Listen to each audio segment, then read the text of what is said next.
Hello, my art friends. It's Kelly Folsom here, and you are listening to the Art Life Conversations podcast. We are going to be talking about cultivating joy in your practice, all right? For those of you who may be kind of like I was and I am, maybe you could be a little worker bee, right? Some of us who are little worker bees, or maybe you're a perfectionist or an overthinker, all that kind of stuff. It can be challenging to cultivate joy in our practice. Whereas maybe other artists don't have maybe as much difficulty with this. And it's kind of like, difficulty cultivating joy? What? Shouldn't that be like the easiest thing in the world to do? And really, truly it is. It's just that our heads can get in the way, right? So today I want to talk about cultivating joy, ways in which we can do that and why it's important. I think cultivating joy is super, super important for a number of reasons. Number one, it helps combat fear, because as an artist, every time we step up to the easel, we might be facing fear. You know, even to this day, I don't think I ever start a painting without just a little bit of fear, maybe a little bit of self-doubt of how is this going to go? How is this going to turn out? Obviously now it is not debilitating fear for me, but in the beginning, you know, it definitely was much more difficult to overcome. And then also sometimes as human beings, we just make things too complicated. We make it mean too much. We make it matter too much. We make it too serious. You know, our ego gets so wrapped up and involved in the whole darn thing that it just, all of that, the fear, the ego, the making it mean too much about ourselves. You know, like if this painting isn't successful, then that means I must not really supposed to be a good artist or supposed to be an artist or something. You know, it's like sometimes we just overcomplicate things and we just make it, darn it, just way too hard on ourselves. Come on. Like, why are we making it so hard? This must be just a human thing that many of us do, most of us do. We just sometimes overcomplicate, overthink, and make it mean too much and make it way too hard. I love doing this. I love going back to the first thing that made me fall in love with, for me, painting. For you, it might be sculpting or drawing or something else. And for me, the first day that I touched oil paint, I fell in love with the oil paint. Now, I had worked in acrylic up until that point. I had drawn, I did drawings. I'd even taken a sculpture class with water-based clay, which I really loved, before I ever took an oil painting class. So that was the first time I had ever used oil paint. And I was in love with the feel of oil paint. It was so different than acrylic. It was juicy, it was buttery, it was oily. I loved the texture, and I just responded to it in a very sensual way, you know, I just fell in love with it, you know. So I think when it comes to cultivating joy, in our practice, in our daily practice, we really have to find those things that really light us up, you know, that we can really just focus on and be in the moment with.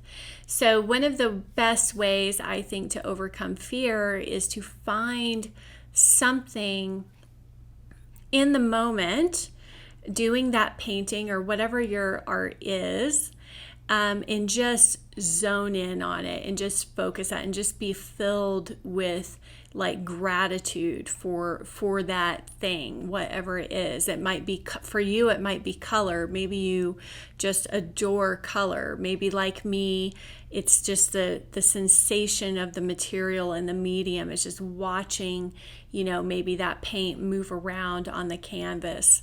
Sometimes even the smell, can just bring us back to that present moment, get us out of our head, and get us focused back again on why we love this thing. And we don't even have to put it into words, right? Why we love it. Like, I can't tell you why I love the smell of oil paint or love the smell of graphite pencils.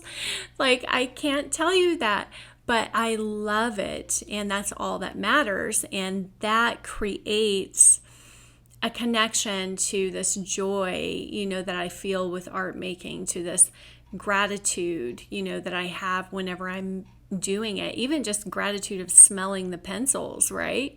So sometimes it could be something as simple as that, is like, just if you're wrapped up in fear or you're overthinking, maybe you're caught up procrastinating, getting stuck in some perfectionist tendencies, as we all do, my friend. Maybe like that could be one thing that you could just go into your studio and just, smell the oil paint, smell the graphite pencils, touch the paper. That immediately gets my mind off of any fear that I might be facing or any ego. It immediately, that joy and that gratitude, it, quiets the ego. It's like, no, it's okay. We're just here. We're just here to enjoy ourselves. We're here. We're open. We're receptive. I'm just taking all of this in, and I'm just so happy and grateful to be here doing this.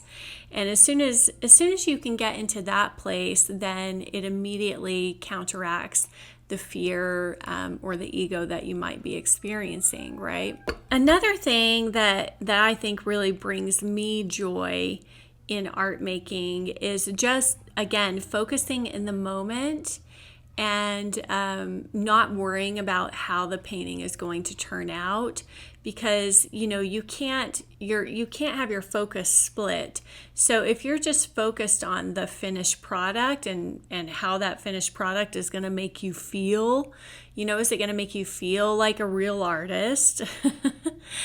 You can't split your focus like that and have it come out well, right? So you can either choose to focus on joy and stay in the moment, or you can choose to focus on the ego, fear, and that finished product. Well, sometimes just really slowing down can get me, in that moment and get me connected back to joy and beauty and love and gratitude, which will get me out of that fear and will help me make better art, because now your focus is not split, and you're so in the moment, and you're so focused on every brushstroke that you're making, every shape you're making, everything that you're doing. You're just so open and in the moment that way that your art will turn out better. Because I feel like being an artist, we have to make really great art, we have to just be so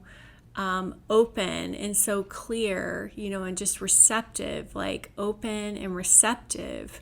I think for the most part, even though we are creators, we're really receivers, so we're receiving all of this information, and then we are all of this beauty and texture and color and movement, and we are sensitively observing it as sensitively as we can with wherever we are in our art life, right? In our art journey. So we first have to receive before we can give back out into our artwork and really have that art be of service to others, right? And really have it speak to other people who see it. And whenever you do that, I think even whenever our technical skill is weaker, depending on where we are in our development, if we can do that, then our paintings will have that je ne sais quoi, or whatever. It will have that emotion, that energy, that people will respond to, no matter how weak the technical skill is, right?